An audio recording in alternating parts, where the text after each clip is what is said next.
My little sister turned me in to our violent dad after I protected her from his methods, so I tore our family apart. 6 months later, he sent a man to teach me a lesson. My father was the kindest, most chivalrous gentleman I'd ever met, except only in public, because as soon as the doors were closed, he turned into Kim Jong-un. You see, he had these insane rules that didn't even make any sense, yet me, my mother, and my 4 other siblings were forced to follow them. We couldn't speak at the dinner table unless we were spoken to first. None of our rooms had any doors, other than his bedroom and office, of course. We had to greet him with a hug and a kiss on the cheek LL as soon as he walked in the door, and if we broke his rules, it's not like he'd hit us or anything. He'd just force us to hold a wall-sit position until our faces turned so red we couldn't hold it anymore. Or if he was in a good mood, he'd sit us down at the table in front of the entire family. There, we had to present a slideshow of why we were such disappointments, with a minimum of 10 examples, and each family member had to contribute too. But I never really thought it was that bad, because whenever I brought it up to my mom or siblings, they'd always just say, "At least he doesn't hit us." But there was one rule that he never had to punish us for breaking, because none of us dared to go near it, and that was to never ask about his work, like ever. I don't even think our mom even knew what his job was, because he worked from home but rarely had his laptop open, and every day there were sleazy businessmen walking in and out of our home. They all looked the same: Eastern European, gold chain around their necks, big dark sunglasses. Sometimes I could hear them laughing, but other times my dad would be barking orders at them in a language I couldn't understand. All I really knew was that it paid the bills, and we never struggled with money. Before I continue the story, you should probably know that I'm the second youngest child, and the youngest is my sister. We'll call her Soso, who was 6 years younger than me. Soso was the only one in my family I actually liked. During the slideshow punishments, she wouldn't take the opportunity to laugh at me or try and make me cry. Instead, she would say as little as possible. She had the type of heart that was impossible to turn evil. I always swore to myself that no matter what, I would always protect her. I never knew how much that promise would ruin my life, because one day, when she was 10, she broke the forbidden rule. We were sitting around the table in silence when she spoke. "Daddy, can I help you with work one day?" My spine stiffened. I didn't even look up, just focused on twirling the peas around my plate with my fork. "You don't need to know." My dad's voice was stern, like it was a warning. "But Daddy, I never get to see you, and I'm good at organizing." Suddenly, my dad aggressively sat up from his chair so hard it fell over, but instead of dragging her to the corner and forcing her to hold the infamous wall sit, he just walked away. I was even more scared than Soso, and was watching her with intense tunnel vision. Soon, my dad stomped back in, with what looked like a black leather belt in his hand. My body processed what was going on before my brain did. I immediately wrapped myself around her, and the first hit landed on my back. This made my dad 10 times angrier, and he used his strength to pull us apart and lock me outside. I was forced to watch through the window as Soso was helplessly wailed on, and none of my other siblings even did anything. They just retreated to their rooms and made sure not to get in my dad's way. With each hit, I felt my heart grow colder, and that's when I checked the time. It was 4 p.m. on a Thursday, which meant the CPS office would still be open. I called them and quickly blurted out everything I could think of. The woman on the other side seemed extremely concerned, and I begged her to make sure that the claim stayed anonymous, that she didn't expose it was me. She promised she would, and the next morning I woke up to my dad answering the door to the social worker. Well, he plastered on his gentleman-like persona, and within 2 minutes she had given my name and that I had called yesterday. There were a few seconds of silence after she said it, the kind that you could only pick up on if you were looking out for it. "Ha ha ha ha," my dad pretended to laugh. Sometimes kids can get so confused. This made her laugh too, and instead of taking any other necessary action, she drove away. What happened next is something I have no interest in remembering or describing, but that night I spent hours crying. My entire body was vibrating with pain. I think it was 2 a.m. when Soso came to visit me. I thought she was going to hug me, but no. "You shouldn't have betrayed Daddy," was the only thing she whispered before walking out. That was the day my home went from North Korea to Germany in the 1940s. Me and Soso used to break rules together in secret, but now she was telling on me for everything. My older siblings started wailing on me when my dad was too tired to, sometimes for no other reason than they just felt like it, and I let them, because once I was done, everyone would regret how they treated me. After Soso's betrayal, I basically shut down. I stopped talking to everyone in the house unless absolutely necessary. What was the point? I'd tried to do the right thing, and it had completely backfired. My back was covered in welts from the belt, angry red lines that stung whenever my shirt rubbed against them, and my own sister, the one person I thought I could trust, had turned on me. The betrayal hurt worse than any physical pain my father could inflict. I started spending most of my time in the basement, pretending to fix an old bike I found in the garage. My dad didn't care care as long as I was out of his sight. The basement was cold and damp, with concrete walls that sweated moisture and a persistent smell of mildew, but it became my sanctuary. No one bothered me there. While I tinkered with the rusty chain and flat tires, methodically cleaning each gear and spoke, I was actually documenting everything that happened in our house. I couldn't keep a journal. My dad had burned all my notebooks after the CPS incident, making me watch as the pages curled and blackened in the backyard fire pit. So I started taking photos of our injuries whenever I could do so safely. I used an old phone I'd found in the basement and kept hidden. I also recorded audio whenever possible, capturing my father's rages and threats. For backup, I carved key dates and events into the wood under the basement stairs with an old screwdriver. June 15th, Dad hit Brian with belt for coming home 10 minutes late. June 18th, Natalie locked in closet for 3 hours for talking on phone too long. June 20th, Mom's eye bruised, says she fell. The wood carvings weren't my primary evidence, but they served as a timeline I could reference when organizing my digital proof. I knew someday these records would matter. I just had to survive long enough to use them. My silence really bothered my dad. He was used to breaking us down verbally, making us cry and beg for forgiveness. My new silent treatment strategy took that power away from him. I could see it in the way his jaw tightened whenever I passed him without speaking, in the way his eyes followed me with growing frustration. So he made a new rule specifically for me. Before every meal, I had to stand up and recite one thing I was grateful to him for. If I refused, I didn't eat. The first time he announced this rule, everyone stared at me, waiting to see what I'd do. The dining room felt suffocating, the tension thick enough to cut with a knife. I was starving. They'd been limiting my food as punishment, but the thought of thanking him for anything made me want to vomit. I stood up slowly, my chair scraping loudly against the floor, looked him dead in the eye, and said in a monotone voice, "I'm grateful you haven't killed us yet." Then I walked out without eating, my stomach growling in protest, but my dignity intact. I went 3 days without a proper meal before hunger won out. At the next dinner, I stood and mumbled, grateful for the roof over my head. My dad smiled that smug smile of his, the one that made his eyes crinkle at the corners while remaining completely cold, thinking he'd won. But inside, my mind was sharpening like a blade against a whetstone. I played along on the outside while plotting on the inside. One afternoon, while everyone was out of the house except Soso and me, I noticed her sneaking toward our dad's office. This was strictly forbidden territory. Even my mom wasn't allowed in there without permission. The heavy oak door was usually locked, but today it stood slightly ajar. I quietly followed and watched through the air vent as she opened his desk drawer and took something out. It was a photo. She stared at it for a long time, her small fingers tracing the edges, then tucked it into her pocket and left. Later that day, I followed her to the bathroom and waited until she left. I checked the trash can and found the photo crumpled up at the bottom. It showed a woman who looked a lot like my mom, but younger, with a small child on her lap. Both were smiling, genuine smiles that reached their eyes, not the practiced ones we put on for family photos. I recognized the woman as our Aunt Grace, my mom's sister who no one ever talked about. I'd only seen her once when I was very young, and after that, her name was never mentioned in our house. It was as if she'd been erased from our family history. I started watching Soso more closely after that. I noticed something interesting. When she thought no one was looking, she didn't watch our father with the loyalty and adoration she pretended to have. Instead, her eyes followed him with fear, real, genuine fear. It hit me then that she hadn't betrayed me because she loved him more. She'd done it because she was terrified of him. He'd manipulated her, probably rewarded her for turning on me with small privileges and rare affection, then emotionally abandoned her once she was no longer useful. I knew that feeling too well. We'd all experienced it at some point, that brief moment of being the favorite before inevitably disappointing him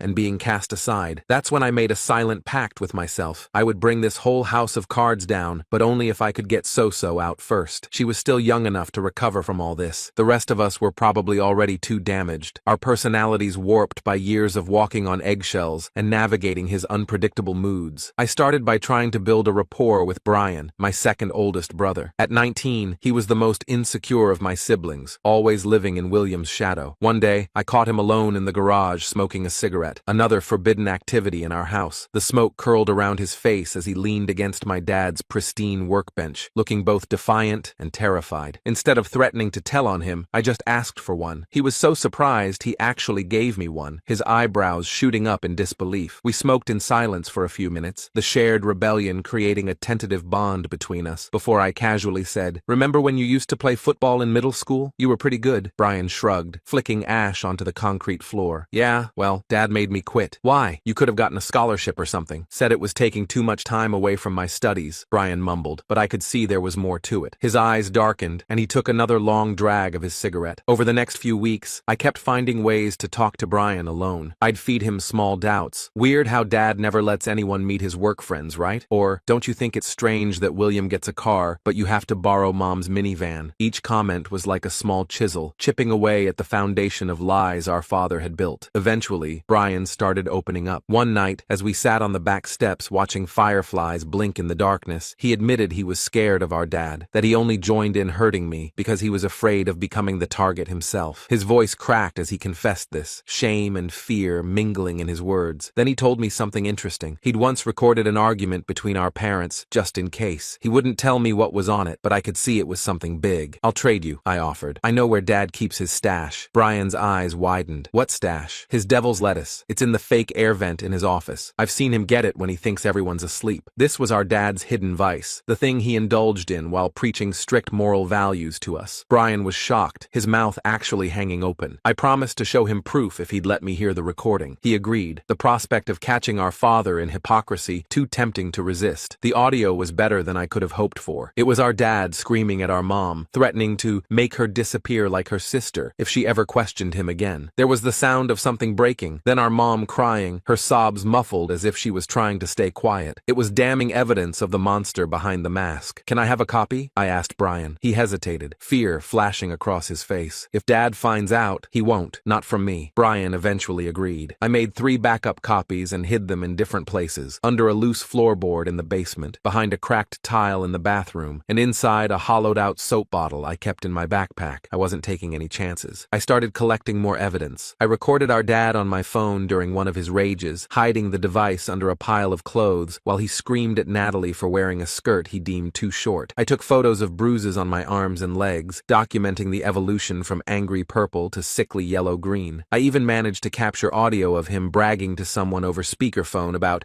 knowing how to keep a house in line, and how none of them will ever have the balls to do anything about it. The turning point came about a month later. I was at school, half listening to my English teacher discuss The Great Gatsby, when I got a text from Brian. "Dad found something. Get home now." My heart dropped to my stomach. I asked to be excused, claiming a sudden illness, and rushed home to find my room completely torn apart. My mattress was flipped, my clothes scattered everywhere, my few personal possessions thrown carelessly on the floor. My dad stood in the middle of it all, holding one of my SD cards, his face contorted with rage. "What is this?" he demanded, his face red with rage. I said nothing, which only made him angrier. He grabbed my phone from my pocket and smashed it against the wall, pieces of plastic and glass flying everywhere. Then he grabbed me by the collar and got right in my face, his breath hot and sour. "You think you're smart? You think you can collect evidence against me? Who have you shown this to?" I still said nothing, my heart hammering in my chest, but my face carefully blank. He slapped me hard across the face, the sound echoing in the small room, then started systematically destroying everything in my room. Through the doorway, I could see Soso watching, her small face pale with fear. For the first time in months, she didn't look away when I caught her eye. She just stood there, witnessing everything, her hands clenched into tiny fists at her sides. That night, I was lying on my bare mattress. He'd taken my sheets and blankets as further punishment, when I heard a soft knock. Soso slipped into my room, her footsteps barely audible on the carpet, and sat on the edge of my bed. In the dim light from the hallway, I could see she'd been crying. "I think I hate him too now," she whispered, her voice barely audible. I didn't smile or show any emotion. I just nodded. It was the first step toward getting her back on my side. Over the next few days, Soso and I started communicating through notes hidden in books and underplates. We developed a simple code, using innocent-sounding phrases that actually meant something else entirely. We came up with a plan. It wasn't about running away. We'd tried that once when I was 12 and she was 6. Dad had found us at the bus station within hours, his public face all concern and relief, while his eyes promised punishment, and the consequences had been severe. No, this time the goal was different. We wanted to trap him in his own lies. Soso agreed to start asking questions again. Not at home where it was dangerous, but in public where he couldn't react without breaking his perfect gentleman facade. At church, she'd innocently ask, "Daddy, why don't we ever talk about Aunt Grace?" At the grocery store, while standing in the checkout line surrounded by neighbors, she'd say, "What is it you do for work again, Daddy?" My teacher asked, and I didn't know what to say. Each time, he'd maintain his smile, his public mask firmly in place, but I could see the rage building behind his eyes. People started noticing the tension. Our dad's church friends would exchange glances when Soso asked her innocent questions. The cashier at the grocery store would look uncomfortable when Dad Dad's grip on Soso's shoulder tightened just a little too much. The mask was beginning to slip. Meanwhile, I started leaving anonymous notes for our neighbors. Nothing specific enough to be traced back to me, just enough to plant seeds of doubt. The perfect family next door isn't what it seems. Or, you see him every Sunday, but do you know what he really does to his kids? I'd slip them into mailboxes late at night, wearing gloves to avoid fingerprints, my heart racing with both fear and a strange sense of power. I also started talking to my other siblings more, not about our dad directly, that was still too dangerous, but about normal teenage stuff, movies, school, future plans. I wanted to rebuild some kind of connection with them, to remind them that we were supposed to be allies, not enemies. It worked better with Natalie than with William, who was still firmly under Dad's thumb, still desperate for the approval that would never fully come. One night, I overheard Brian and William arguing in their room. Brian was hammered. He'd started drinking heavily to cope with the stress at home, sneaking bottles from the liquor store where his friend worked. You know it's all Bell shit, right? Brian slurred, his voice carrying through the thin walls. Dad's whole perfect family act. He threatened to throw me out when he caught me kissing Marilyn after prom. Said I humiliated the family name. William told him to shut up, but I could tell the comment had landed. Even William, the golden child who'd always aligned himself with our father, had his doubts. I'd seen it in the way he sometimes hesitated before backing Dad up, in the way he'd occasionally look away during the worst of Dad's tirades. The next day, I found my mom in the garage, sitting in her car but not going anywhere. The engine wasn't even running. She was on the phone, speaking quietly, her fingers nervously twisting a strand of her once beautiful hair, now streaked with premature gray. When she saw me, I expected her to hang up quickly like she usually did when caught doing anything Dad might disapprove of. Instead, she held my gaze and continued her conversation. Yes, I understand. Tuesday at 2 p.m. Thank you. After she hung up, she looked at me for a long moment, something shifting in her tired eyes. Sometimes we have to make hard choices to protect the people we love, she said cryptically, before walking past me into the house, her shoulders straighter than I'd seen them in years. It was the first time she'd ever acknowledged, even indirectly, that something was wrong in our family, that maybe she wasn't completely brainwashed after all, that maybe she was finally finding her courage. Things escalated quickly after that. Dad became increasingly paranoid. He installed cameras in the living room and kitchen, claiming they were for our safety. I disabled them one by one, carefully and quietly, using skills I'd learned from YouTube videos watched in the school library. Each time a camera mysteriously failed, I'd leave a small sticky note on the lens with a simple message, "We see you too." The final straw came during a Sunday dinner. We had guests over, Dad's work associates and their wives, all dressed in expensive clothes and wearing practiced smiles. Everyone was playing their part in the perfect family charade. Mom had spent hours preparing a roast with all the trimmings, and we were all wearing our best clothes, the picture of domestic harmony. Then Soso, sweet little Soso, spilled her drink all over one of the men's expensive suits. "I'm so sorry," she said, not sounding sorry at all. My hand slipped, just like Daddy's does sometimes when he gets angry. The table went silent. The man's wife looked uncomfortable, dabbing at her husband's suit with a napkin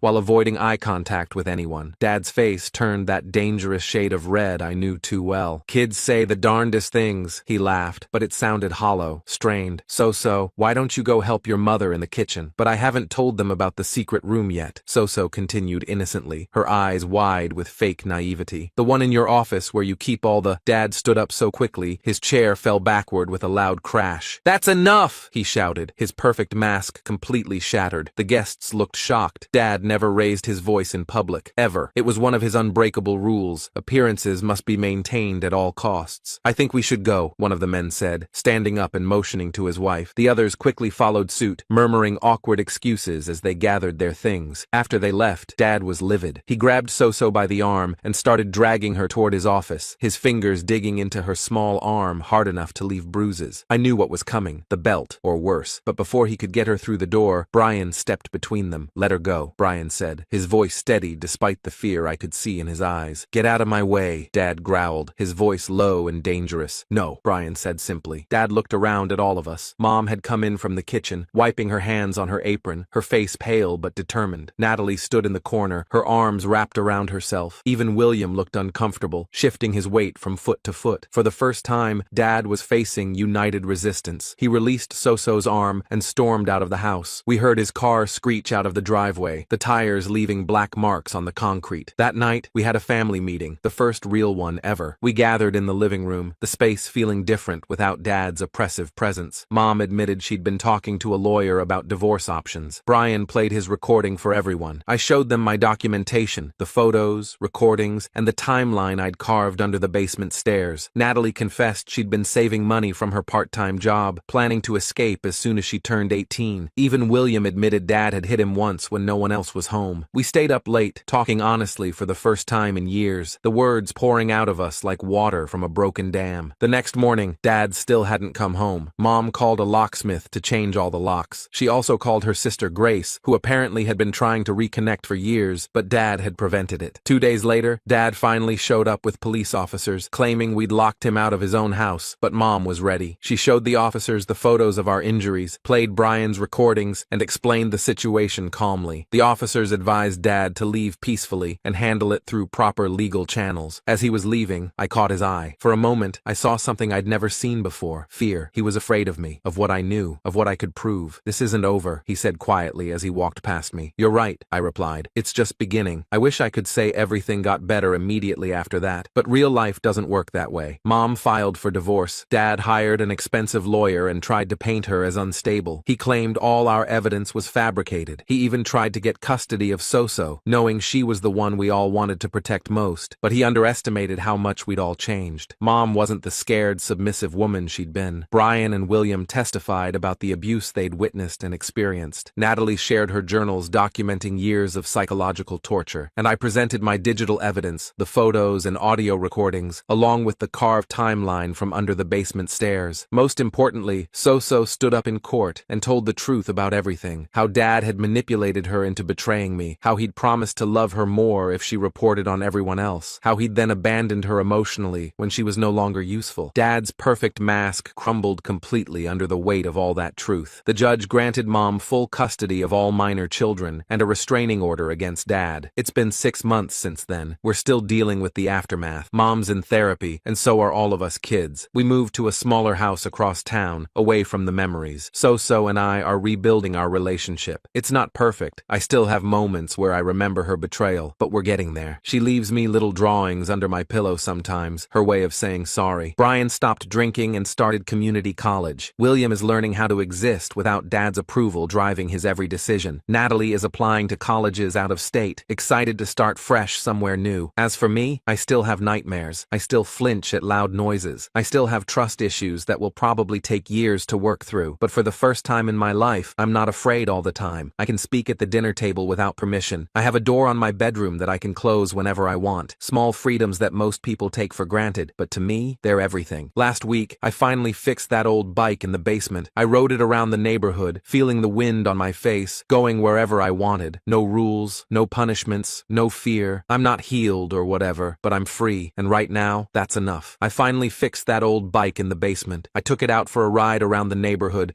feeling the wind on my face. No rules, no punishments, no fear. It felt amazing, like I was actually free for the first time in my life. But that freedom didn't last long. 3 days later, I was riding home from school when a black SUV pulled up beside me. The window rolled down, and there was my dad, looking exactly the same except for dark circles under his eyes. "Get in," he said. Not yelling, not threatening, just calm. That scared me more than if he'd been screaming. I pedaled faster, my heart pounding in my chest. The SUV kept pace beside me, not speeding up, just following. When I turned down our street, it drove straight ahead. I rushed inside, locked the door, and called my mom at work. "He's back," was all I needed to say. Mom came home early. She called the police, but they said they couldn't do anything unless he actually violated the restraining order. Seeing me on a public street wasn't technically a violation. They suggested we document any contact and call immediately if he showed up at our house. That night, we had another family meeting. Mom looked tired but determined. "I don't want anyone going anywhere alone for a while," she said. "Buddy system, okay?" We all nodded. Even William, who'd been trying so hard to be independent lately, didn't argue. For the next week, everything was quiet, too quiet. I kept expecting something to happen, for Dad to show up at school,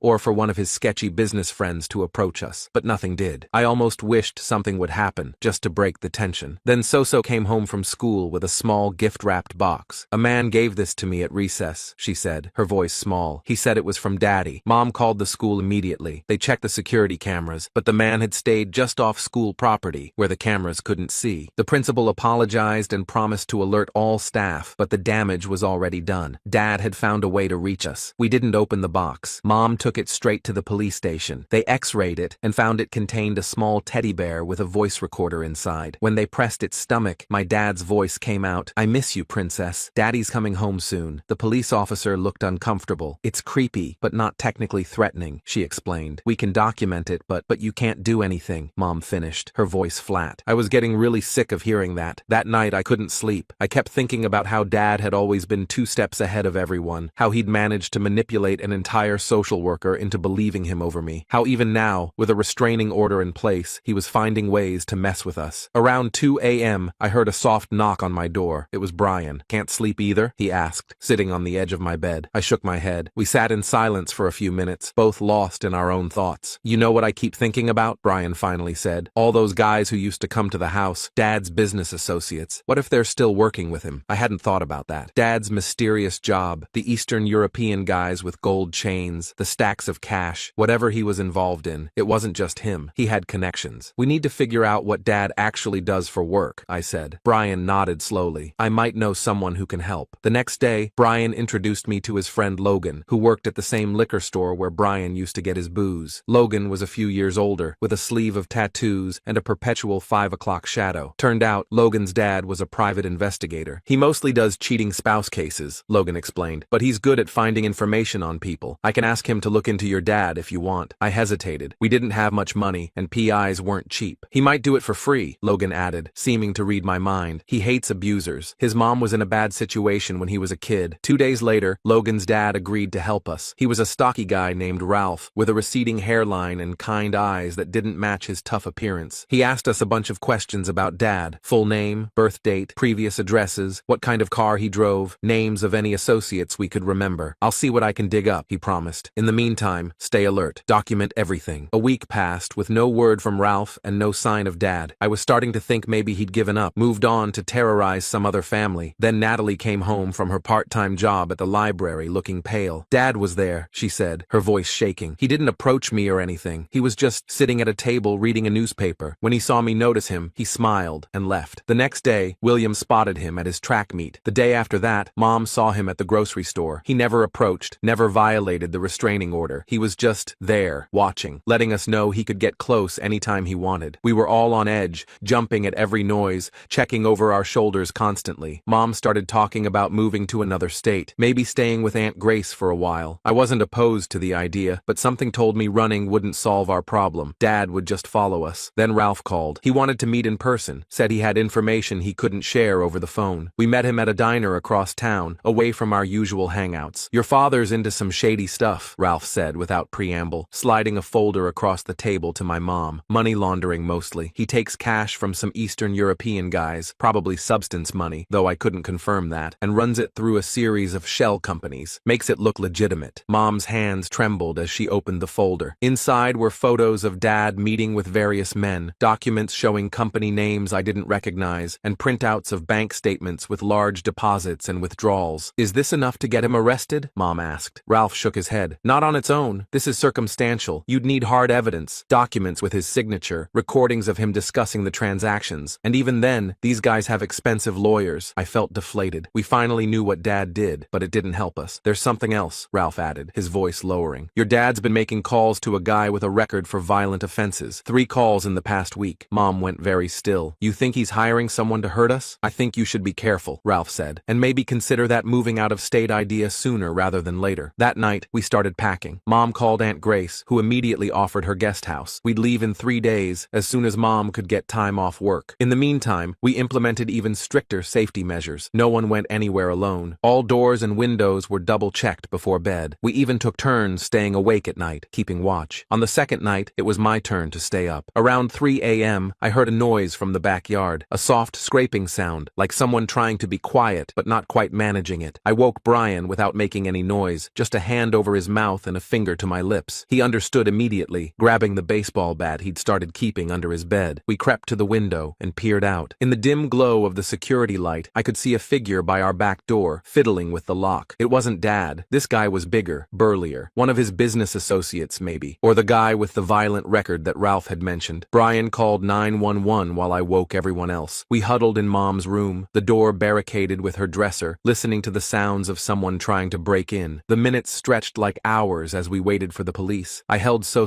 close, feeling her small body trembling against mine. Finally, we heard sirens. The noise at the back door stopped abruptly, followed by the sound sound of running footsteps. By the time the police arrived, the intruder was gone. The officers took our statement and looked at the back door, which had several fresh scratches around the lock. They promised to patrol our street more frequently, but said the same thing they always did. Without catching someone in the act, there wasn't much they could do. We left for Aunt Grace's the next morning, not even waiting for Mom's time off to be approved. She called her boss from the road, explaining the situation. We drove straight through, stopping only for gas and bathroom breaks, constantly checking to make sure we weren't being followed. Aunt Grace lived in a small town about 6 hours away. Her house was at the end of a long driveway, surrounded by trees, with a separate guest house in the back. It was peaceful, isolated, safe. For the first time in weeks, I felt like I could breathe. We stayed there for almost a month. Mom found a job at a local doctor's office. We enrolled in the local schools. Slowly, we started to relax, to believe that maybe we really had escaped. Then one evening, as we were all having dinner with Aunt Grace, headlights swept across the front windows. A car was coming up the driveway. "Are you expecting anyone?" Mom asked Grace, her voice tight with fear. Grace shook her head, already moving to lock the front door. We all froze, listening to the sound of a car door slamming, then footsteps on the porch. The doorbell rang, followed by a knock. "I know you're in there," called a voice that wasn't my father's. "I just want to talk." Brian peered through the curtains, then let out a breath. "It's Ralph," he said. We let him in, all talking at once, asking how he'd found us, why he was here. "Your dad's been arrested," Ralph said once we quieted down. "Thought you'd want to know." It turned out that after we left, Ralph had continued digging into Dad's business dealings. He'd found enough evidence to take to the FBI, who'd been investigating the Eastern European guys for years. They'd set up a sting operation, caught Dad red-handed discussing money laundering details with an undercover agent. They found a lot more when they searched his house, Ralph added. Documents, cash, even illegal weapons. He's facing serious charges. Bail was denied because they consider him a flight risk. I couldn't believe it. After everything, it wasn't the abuse that brought him down. It was his shady business. "What about the guy who tried to break into our house?" Mom asked. "They got him too," Ralph said. "He flipped on your dad immediately, told them everything. Said your dad hired him to scare you, maybe rough you up a bit. Nothing lethal, but enough to make you drop the restraining order." We all sat in stunned silence, trying to process this information. Dad was in jail. He couldn't hurt us anymore. It was really over. We ended up staying at Aunt Grace's. The small town grew on us, and it felt good to be somewhere Dad had never been, somewhere without memories lurking around every corner. Mom's divorce was finalized with Dad behind bars. She got everything: the house, which she sold, full custody, child support, not that he could pay it from prison. It's been almost a year now. We're all doing better. Mom smiles more. Brian's doing well in community college. William joined the local track team and actually made friends who like him for him, not because they're afraid of his dad. Natalie got accepted to 3 colleges and is trying to decide which one to attend. So is thriving in her new school, where no one knows our history. As for me, I still have bad days. I still wake up sometimes thinking I hear Dad's footsteps in the hallway, but those moments are getting less frequent. I've started talking more in my therapy sessions, actually dealing with stuff instead of just going through the motions. Last week, I found an old bike in Aunt Grace's garage. It needed work. New brakes, oiled chain, patched tires. I spent a few days fixing it up, using the skills I'd learned on that other bike in our old basement. When it was ready, I took it for a ride through town, feeling the wind on my face, going wherever I wanted. No rules, no punishments, no fear, just freedom. And this time, I know it's going to last.